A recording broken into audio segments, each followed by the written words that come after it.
Welcome दोस्तों, स्वागत आप सभी का आपके अपने YouTube channel OS study YouTube channel में। आज का जो लेक्चर होने वाला है इसमें अपन बात करने वाले हैं कुछ ऐसे इंपॉर्टेंट क्वेश्चन के बारे में जो आपके जीके के एग्ज़ाम ओरिएंटेड क्वेश्चंस आते हैं। उन्हीं क्वेश्चंस के बारे में अपन बात करने वाले हैं। सबसे पहले मैं आपको बता देता हूं जो भी पीवाईक्यू क्वेश्चन होते हैं इनके बारे में अपन आज की क्लास में बात करने वाले हैं। जो आपकी एग्ज़ाम में 100% पूछे जाते हैं उन्हीं क्वेश्चंस को अपन डिस्कस करने वाले हैं। तो चलिए सबसे पहले अपन करंट अफेयर के एक क्वेश्चन के बारे में बात कर लेते हैं जो एग्ज़ाम में इस बार पूछा जा सकता है। आपने देखा होगा कि इस बार G20 से G21 बन गया है, सभी बच्चे जानते हैं। तो G20 नहीं रहा है इस बार। सबसे पहले G20 के बारे में बात कर लेते हैं। G20 की स्थापना कब हुई थी ये बताइए। तो G20 की स्थापना कब हुई थी? 1999 में हुई थी। कितनी? 1999 में हुई थी। इसका मुख्यालय है क्या? इसका मुख्यालय नहीं है, ये भी आपको नोट करना है, मुख्यालय नहीं है। अब बात करते हैं G20 में कितने देश, टोटल 19 देश क्या है इसमें G20 में है। और एक आपका क्या है, यूरोपियन यूनियन है। क्या है? एक क्या है आपका इसमें, यूरोपियन यूनियन है। तो इतने क्या हो जाते हैं इसमें, 20 हो जाते हैं, यानी 19 तो देश है और एक आपका इसमें यूनियन है। यूनियन कौन सा है? यूरोपियन यूनियन है। तो इतना आपके G20 के बारे में हो जाता है। अब थोड़ा सा और बात कर लेते हैं G20 से रिलेटेड जो भी क्वेश्चन बन जाता है उनके बारे में। सबसे पहले 2022 में जो G20 का जो 17वां यानी आपके 17वां जो सम्मेलन हुआ था वो कहाँ पर हुआ था? 2022 में G20 का जो 17वां जो सम्मेलन हुआ था वो आपके कहाँ पर हुआ था? इंडोनेशिया में हुआ था। ये आपके एग्ज़ाम में पूछा गया क्वेश्चन है। अब बात कर लेते हैं G20 का जो 2023 में कौन सा सम्मेलन हुआ था? 18वां जो सम्मेलन हुआ था वो कहाँ पर हुआ था? आपके इंडिया में हुआ था, भारत में हुआ था। अब जो क्वेश्चन पूछा जाएगा वो आपके इम्पोर्टेंट क्वेश्चन में आता है। तो अगली साल यानी 2024 में जो आपका सम्मेलन होगा, 19वां जो सम्मेलन, 19वां, वो आपके कहाँ पर होने वाला है? तो आपके ब्राज़ील में होने वाला है। कहाँ पर होने वाला है? ब्राज़ील में होने वाला है। तो फिर से मैं आपको बता देता हूँ, 2023 में जो आपका सम्मेलन हुआ है वो 18वां सम्मेलन हुआ है इंडिया में। और आपका 17वां जो सम्मेलन हुआ वो कहाँ पे हुआ है? इंडोनेशिया में हुआ है 2022 में। और 2024 में अगली साल जो आपका सम्मेलन होने वाला है वो आपका 19वां सम्मेलन होने वाला है, ब्राज़ील में होने वाला है। इसे लगा लीजिए इंपॉर्टेंट क्वेश्चन। अब बात कर लेते हैं G21 से जो क्वेश्चन बन जाता है वो क्या बन जाता है। G21 इस बार आया है, सभी बच्चों को पता होना चाहिए। इसमें आपके 19 तो क्या है, देश, सभी बच्चों को पता होना चाहिए। 1 क्या है इसमें, यूरोप। एक तो क्या है इसमें, यूरोपियन यूनियन है, तो क्योंकि 20 तक तो आपका सेम चलेगा। और एक इसमें नया जो यूनियन ऐड हुआ है वो कौन सा हुआ है? अफ्रीकन यूनियन क्या हुआ है इसमें, नया ऐड हुआ है। तो इसमें 2 यूनियन आते हैं G21 में। आपके कौन से यूनियन आते हैं? एक तो आपका यूरोपियन यूनियन आता है और एक आपका अफ्रीकन यूनियन आता है। कौन सा आता है? अफ्रीकन यूनियन आता है। इसे आपको नोट कर लेना है। थोड़ा सा बात कर लेते हैं, जो अफ्रीकन यूनियन है इसकी स्थापना कब हुई है? सबसे पहले आपको बताना है अफ्रीकन यूनियन की स्थापना कब हुई थी। तो इसकी स्थापना हुई थी 1963 में। कब हुई थी? 1963 में हुई थी। इसमें टोटल कितने सदस्य देश शामिल है ये भी आपको बताना है। तो इसमें 55 यानी आपके 55 अफ्रीकन देश शामिल है। इसे भी आपको नोट करना है। मुख्यालय और इसके राष्ट्रपति से सवाल काफ़ी बार एग्जाम में पूछा गया है, इसलिए इनको भी आपको देख लेना है। तो चलिए जो फर्स्ट क्वेश्चन दिया हुआ है आज की क्लास का, इसे देखते हैं। स्वेज नहर किसको जोड़ती है? सबसे पहले ये बताना है। इंपॉर्टेंट क्वेश्चन है, नोट कीजिए। तो जो स्वेज नहर होती है वो किसको जोड़ती है? भूमध्य सागर को लाल सागर से, बाल्टिक को कैस्पियन से, या फिर भूमध्य को उत्तरी से। तो इनमें से आपको आंसर बताना है। थोड़ा सा मैं आपको डिटेल से बता देता हूँ। सबसे पहले एक क्वेश्चन बन जाता है एग्जाम ओरिएंटेड। फर्स्ट क्वेश्चन के बारे में बात कर लेते हैं। स्वेज नहर का निर्माण कब पूरा हुआ था ये आपको बताना है। तो नोट कीजिए, स्वेज नहर का जो निर्माण कार्य था वो कब पूरा हुआ था? मैं यहाँ पे नोट करा देता हूँ। 1869 में पूरा हुआ था। कब हुआ था? 1869 में पूरा हो गया था। किस देश का इस पर अधिकार है ये भी आपको बताना है। तो यहाँ पे नोट करना है, स्वेज नहर पर किस देश का अधिकार है। ये इम्पोर्टेंट क्वेश्चन है, एग्ज़ाम में पूछा गया है। किस देश का अधिकार है? तो मैं आपको बता देता हूँ, वो आपका देश कौन सा है? मिस्र है। और मिस्र कहाँ पर है? इजिप्ट। मिस्र इजिप्ट का है, इसे भी आपको नोट कर लेना है। किसका है? स्वेज नहर पर किस देश का अधिकार है? मिस्र इजिप्ट का है। अब क्वेश्चन आपका एक और छोटा सा क्वेश्चन पूछा जा सकता है, मिस्र की जो राजधानी है वो क्या है? सबसे पहले कमेंट बॉक्स में आपको बताना है। ये आपका HW क्वेश्चन है। एक क्वेश्चन आपसे पूछा जाता है, मिस्र को नील नदी का वरदान भी कहा जाता है। क्या कहा जाता है? मिस्र को नील नदी का वरदान भी कहा जाता है। क्या कहा जाता है? वरदान। तो क्वेश्चन पूछा जा सकता है, नील नदी का वरदान किसे कहा जाता है? मिस्र को कहा जाता है। तो राइट आंसर क्या हो जाएगा? स्वेज नहर किसको जोड़ती है? भूमध्य सागर को लाल सागर से जोड़ती है। इसे आपको नोट कर लेना है। अब आपका एक क्वेश्चन एग्जाम में पूछा गया क्वेश्चन है, जिसके बारे में मैं आपको बता देता हूँ। अटलांटिक महासागर के बारे में आपने काफ़ी बार सुना होगा। किसके बारे में? अटलांटिक महासागर के बारे में आपने काफ़ी, थोड़ा सा मैं अच्छे से लिख देता हूँ, अटलांटिक महासागर के बारे में आपने काफ़ी बार सुना होगा। इसकी जो आकृति होती है वो कैसी होती है? तो अटलांटिक महासागर की जो आकृति होती है वो कैसी होती है? अंग्रेजी वर्णमाला के एस अक्षर की तरह होती है। इसे आपको नोट कर लेना है। अब थोड़ा सा मैं आपसे एक और बात कर लेता हूँ। एक आपने सुना है अटलांटिक महासागर और एक आपने सुना है भूमध्य सागर। इन दोनों को आपस में जोड़ने वाली जो जल संधि है वो कौन सी जल संधि है? तुरंत तो क्वेश्चन मैंने यहाँ पे आपसे पूछा है अटलांटिक महासागर, यहाँ पे थोड़ा सा शॉर्ट में लिख देता हूँ, और भूमध्य सागर को जो जोड़ने वाली जल संधि है वो कौन सी जल संधि है? तुरंत आपको बताना है। तो वो आपकी जल संधि कौन सी है? यहाँ पे आपको नोट कर लेना है, जिब्राल्टर जल संधि है। कौन सी है? जिब्राल्टर जल संधि है। इससे रिलेटेड जो भी क्वेश्चन बनते हैं उनके बारे में मैं आपको बता दूंगा। अब चलते हैं नेक्स्ट क्वेश्चन पे। अगला देखिए, प्रथम ज्ञानपीठ पुरस्कार विजेता कौन थे? सुमित्रा नंदन पंत, जी शंकर कुरूप, या फिर उमा शंकर जोशी, या फिर आपको दिया हुआ है नन ऑफ दिस। सबसे पहले बात करते हैं ज्ञानपीठ पुरस्कार सबसे पहली बार किन्हें मिला था? ये क्वेश्चन एग्जाम में पूछा जाता है। तो पहली बार किन्हें मिला था मैं आपको बता देता हूँ। जी शंकर कुरूप जी को मिला था। किन्हें मिला था? जी शंकर कुरूप जी को मिला था। इसे आपको नोट करना है। लेकिन क्वेश्चन जो घुमा के पूछा जाएगा वो आपसे पूछा जाएगा कि कौन सी भाषा के लिए मिला था? तो मलयालम भाषा के लिए मिला था। कौन सी भाषा के लिए? मलयालम भाषा के लिए मिला था। इसे भी आपको क्या करना है? नोट करना है। फिर से मैं आपको बता देता हूँ, जो पहला ज्ञानपीठ पुरस्कार है वो किन्हें मिला था? जी शंकर कुरूप जी को मिला था। और कौन सी भाषा के लिए मिला था? मलयालम भाषा के लिए मिला था। यह आपका इंपॉर्टेंट क्वेश्चन है। और कब मिला था थोड़ा सा ऐसे भी बात कर लेते हैं। तो जी शंकर कुरूप जी को ज्ञानपीठ पुरस्कार मिला था 1965 में मिला था। इसे भी आपको नोट कर लेना है। अब चलते हैं नेक्स्ट क्वेश्चन पे। अगला क्वेश्चन देखिए, इससे पहले जो भी क्वेश्चन बन जाते हैं उनके बारे में थोड़ा सा अपन बात कर लेते हैं। आपको बताना है कि जो 56 नंबर का जो ज्ञानपीठ पुरस्कार है वो किन्हें दिया गया था? तो वो दिया गया था नीलमणि फुफन को। किन्हें दिया गया था?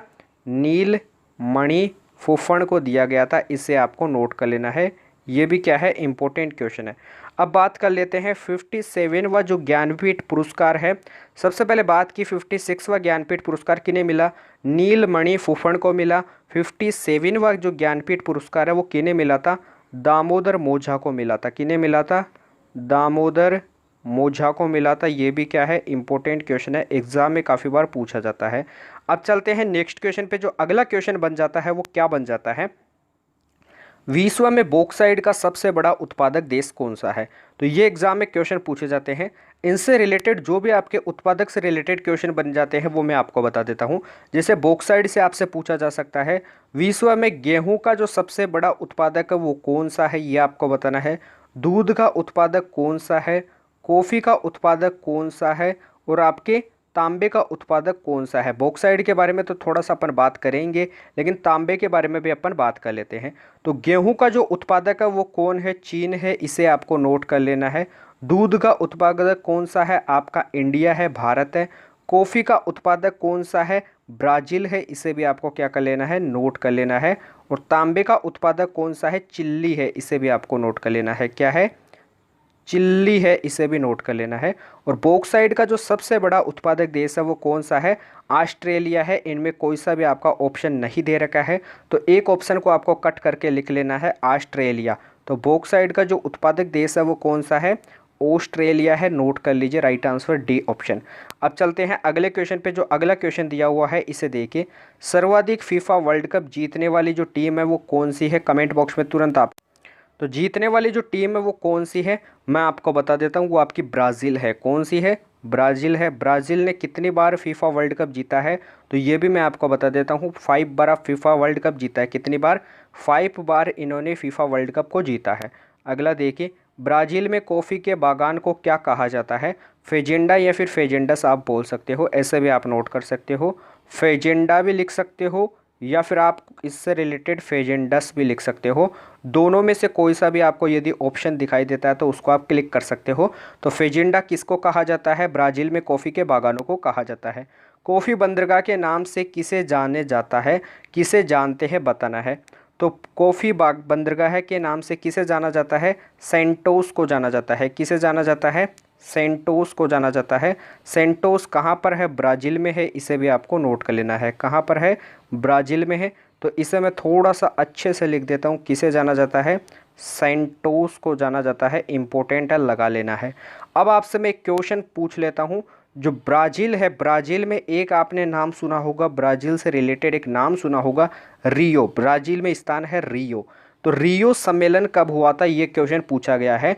तो रियो सम्मेलन कब हुआ था, 1992 में क्या हुआ था, यहाँ पे मैं लिख देता हूँ, रियो सम्मेलन हुआ था। ये इंपॉर्टेंट क्वेश्चन है, सबसे पहले इससे आपको क्या कर लेना है, नोट कर लेना है।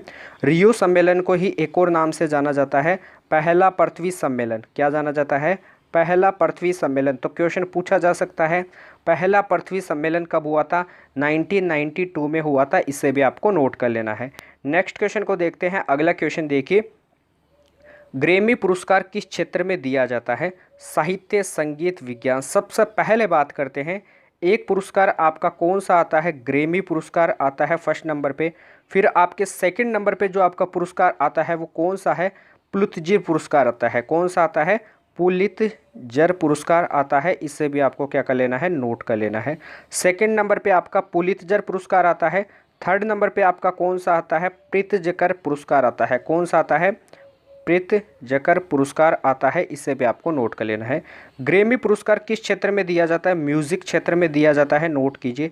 पुलित्जर पुरस्कार ये आपका क्या दे रखा है, जय दे रखा है। तो पुलित्जर पुरस्कार किस क्षेत्र में दिया जाता है, पत्रकारिता में दिया जाता है। किस में दिया जाता है, पत्रकारिता में दिया जाता है। प्रित्जकर पुरस्कार किस क्षेत्र में दिया जाता है, वास्तुकला में दिया जाता है। इसे भी आपको नोट कर लेना है, किस में दिया जाता है, वास्तुकला में दिया जाता है। ये आपका यहाँ पे क्या लिखा हुआ है, थोड़ा अच्छे से लिख देता हूँ, पुलित्जर पुरस्कार है। इसे आपको नोट कर लेना है।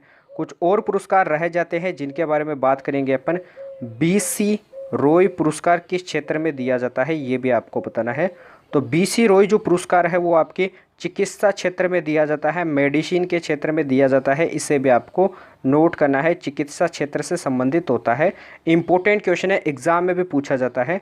प्रित्जकर पुरस्कार हाल ही में किन्हें दिया गया है, कमेंट बॉक्स में आपको बताना है।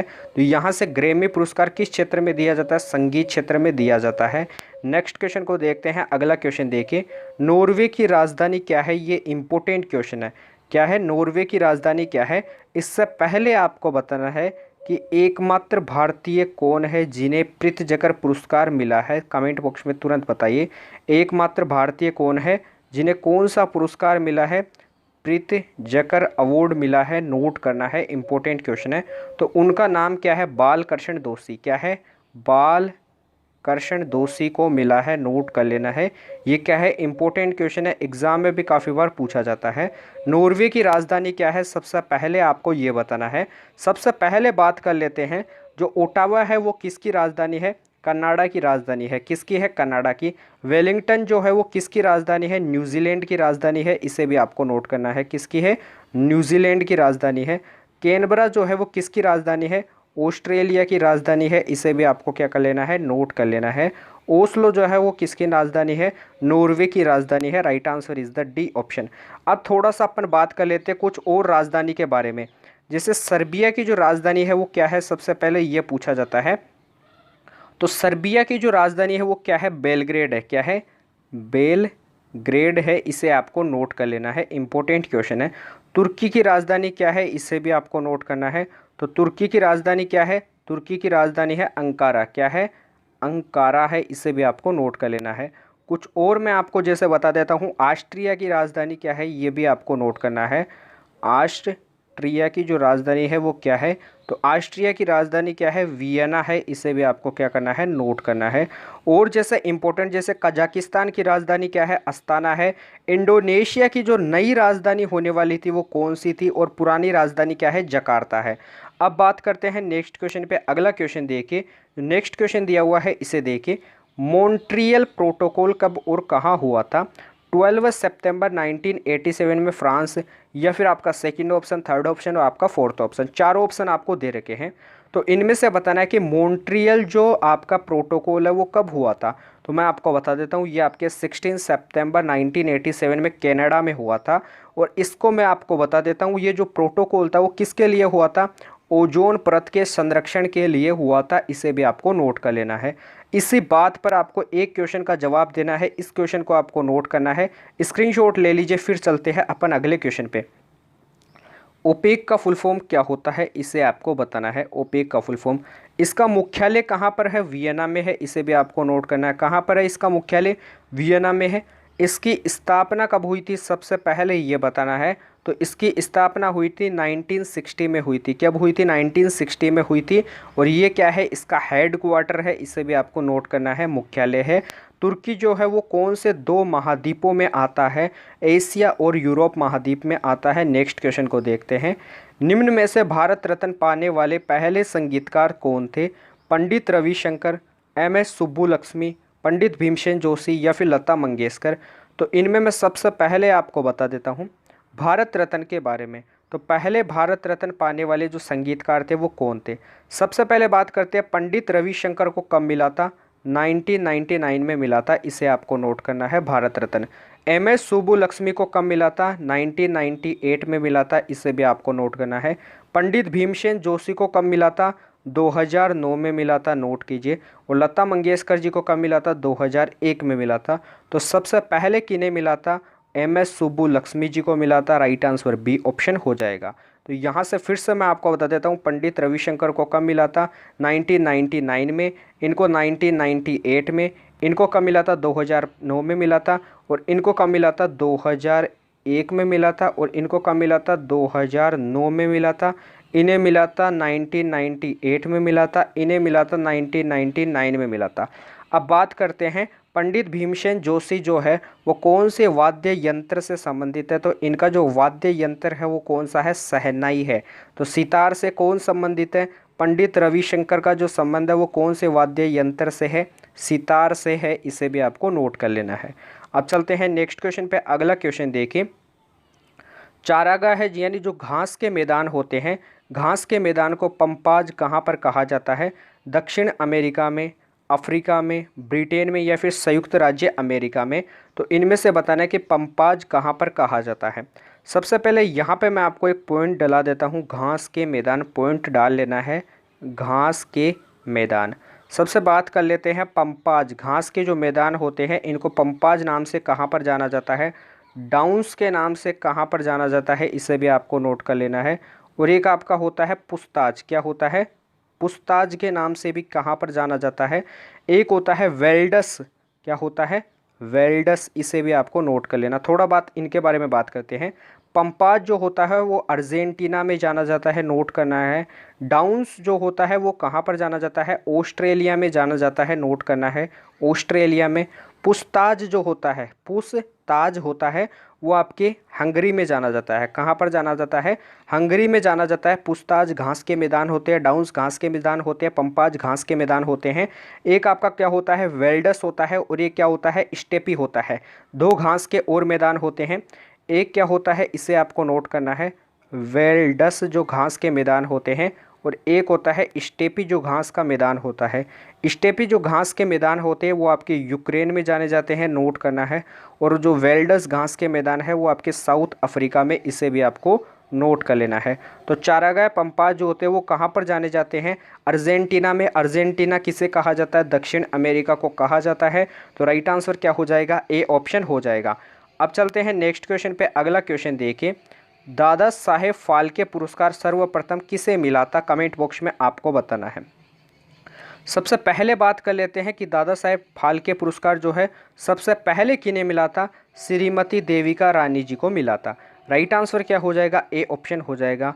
हाल ही में किन्हें मिला है ये भी आपको बताना है। तो दादा साहेब फाल्के पुरस्कार हाल ही में किन्हें मिला है? तो यहाँ पे नोट कर लेना है, आशा पारेख को मिला है। किन्हें मिला है? नोट कर लेना है यहाँ पे, आशा पारेख को मिला है। ये भी क्या है? इंपॉर्टेंट क्वेश्चन है, एग्जाम में पूछा गया है। अब बात करते हैं नेक्स्ट क्वेश्चन पे, इसको आपको नोट कर लेना है।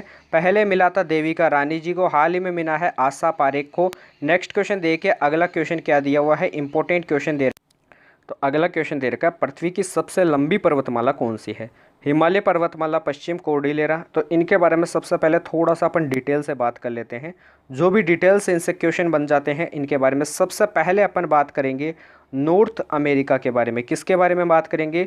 नॉर्थ अमेरिका के बारे में बात करेंगे। नॉर्थ अमेरिका की जो पर्वतमाला है वो कौन सी पर्वतमाला है? तो क्वेश्चन जो पर्वतमाला से रिलेटेड होते हैं उनके बारे में भी बात करेंगे। तो नॉर्थ अमेरिका की जो पर्वतमाला है वो कौन सी पर्वतमाला है? रॉकीज पर्वतमाला है। कौन सी है? रॉकीज पर्वतमाला है। और नॉर्थ अमेरिका की जो सबसे ऊंची चोटी है वो कौन सी है? इसके बारे में बता देता हूं। तो सबसे जो ऊंची चोटी है, इससे भी क्या आता है, काफ़ी क्वेश्चन पूछा जाता है। तो सबसे ऊंची चोटी कौन सी है? देनाली है। कौन सी है? देनाली है। इसे एक और नाम से जाना जाता है, इसके बारे में बाद में बात करेंगे। अब बात कर लेते हैं सेकंड के बारे में, साउथ अमेरिका के बारे में। किसके बारे में बात कर लेते हैं? साउथ अमेरिका के बारे में बात कर लेते हैं। इसकी जो सबसे पहले पर्वतमाला के बारे में बात करेंगे, फिर इसकी सबसे ऊंची चोटी के बारे में बात करेंगे। पर्वतमाला कौन सी है? इसकी पर्वतमाला का नाम है एंडीज पर्वतमाला। कौन सी है? और इसकी सबसे ऊंची चोटी जो कौन सी है, वो आपकी ऊंची चोटी के आगे माउंट तो आपको लगाना होता है। तो इसकी जो सबसे ऊंची चोटी है, इससे इम्पोर्टेंट क्वेश्चन पूछा जाता है। तो इससे इम्पोर्टेंट क्वेश्चन पूछा गया है। तो यहाँ से मैं आपको बता देता हूँ, थोड़ा इसका अजीब सा नाम है लेकिन आपको नोट कर लेना है।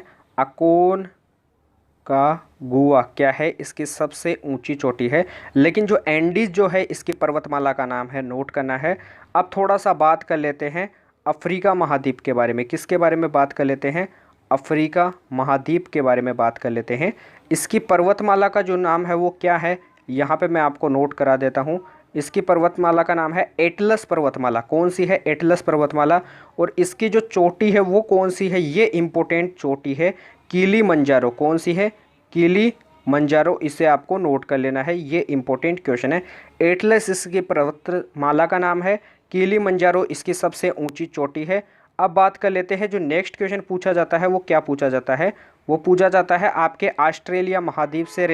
तो यहाँ पे क्वेश्चन दे रखा है ऑस्ट्रेलिया महाद्वीप की जो पर्वतमाला का नाम है वो क्या है? सबसे पहले बात करते हैं, ग्रेट डिवाइडिंग रेंज है। क्या है? ग्रेट डिवाइडिंग रेंज है। और इसकी चोटी क्या है? माउंट कोस्की-युज़को है। इसे भी आपको नोट कर लेना है। अब बात कर लेते हैं एशिया महाद्वीप से रिलेटेड क्वेश्चन के बारे में। तो एशिया महाद्वीप में जो पर्वतमाला आती है वो कौन सी आती है? हिमालय आता है। क्या आता है? हिमालय आता है। और इसकी जो सबसे ऊंची चोटी है वो कौन सी है?